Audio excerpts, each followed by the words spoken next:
Puji menan pegah tungkuhan. Long urang jak-jak kain kupiuh babak kedai-kedainya. Kata kau. Moyo yang darah takung cewek. Yang kemenajikan kah wajar tak pegah tanya badawah tapi payah aku pegah. Yang kanannya selingkuh.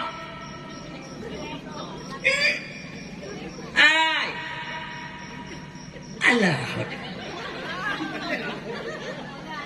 Lado minum duk ngagam go babak kafenya hinan opolo.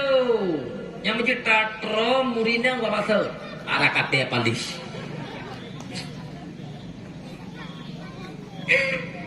Yo. Ladung gua kantor mesti poh dua. Mesti hanya aku pegang. Mesti ya. Nyandu je bandre cupo mutuah ngenagam go kem hinan nguyoke lako. Pak Jumo itu pro mina.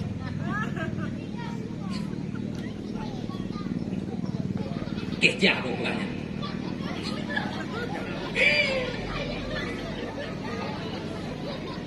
Kami yang anggap cukup gak di pegah habat. Duk rumah muka kebun. Kadana purumah.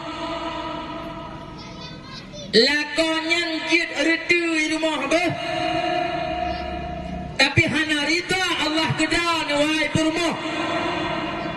Bila mana lako hana rita karo. Nepengut lako.